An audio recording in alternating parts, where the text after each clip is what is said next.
Welcome to Capitol Report with State Representative David Bly. I'm Mike Howard. Representative, thanks for taking some time to join us in the studio at the tail end of what's been a very busy week with lots of action here at the legislature. Yeah. Thanks, Michael. Yeah, it's been a very busy week. I know there have been a lot of committees that have stayed up really late into the night. I think most of the health committees and things like that, and education as well, trying to resolve things in their budgets. Well, let's talk about a couple of the areas going into the session where some of the big ticket agenda items, and we're starting to make progress and get results on those. And the first one is in the area of bonding, or the capital investment bill. Yes, and I know that Alice Hausman, chair of the Capital Investments Committee, has really been working very hard to try to find a way to work with the governor to come up with a solution. And from what I understand, they put in all of the projects that the governor said that needed to be there for him to sign the bill, and they tried to make sure that they were putting in projects that also would not cause the bill to be vetoed. Which, I'm sure there are some good programs that don't make it through, and that's discouraging, I'm sure, for the legislators that brought them forward.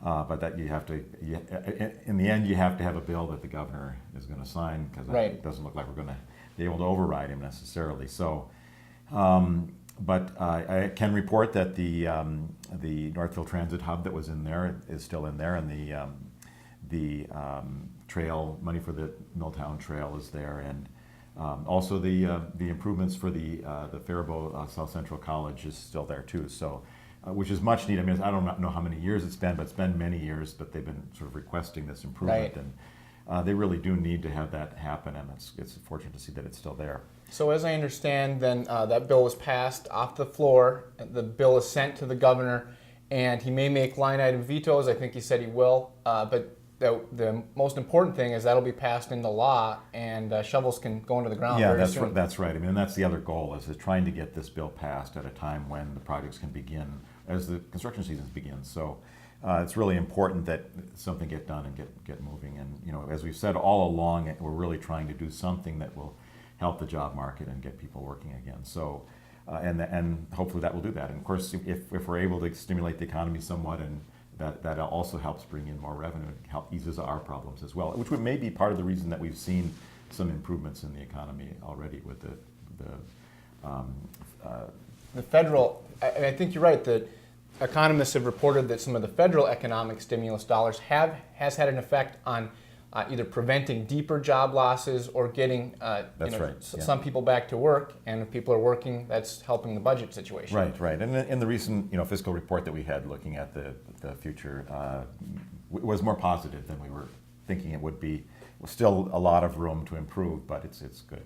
Well, with the bonding bill, hopefully we can check that off the list. Another area of great focus and attention has been finding a solution on general assistance medical care, and there has been an agreement reached with the governor on that issue as well. Yes, and I'm sure it was a very difficult negotiations and hard fought, and I do have to say that there were some Republican legislators that were active in the negotiations, and I think were helpful in the positive result in the end. However, I do have to say too that it does reflect huge cuts in that program, and the hospitals, the providers, will feel the sting of not having the reimbursements that they would have gotten had it been able to continue as it was. So, there were deep cuts to it. It's still there, though, and there will still be some revenue provided to those providers. And as I understand, the key positive is coverage will be provided for these about 70,000 Minnesotans that would have lost their coverage. But as you said, the rates for hospitals will take a deeper cut than the bill originally passed, that passed 125-9. That's right. Yeah, that's right. And so that's discouraging that those compromises had to be made, and ultimately it hurts the health infrastructure that we have.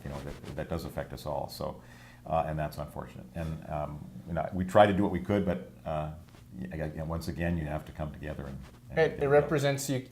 Finding a way to get a solution. Right, and the other thing is that, of course, the governor's original solution, moving everyone into Minnesota Care, just was not going to work, and would have created a lot more problems than the solution does. So bonding bill, GAMC, off the to-do list in about a month, and there's still big challenges, and so we'll talk about those later. Yes, that's right. Yeah. This has been Capitol Report with State Representative David Bly.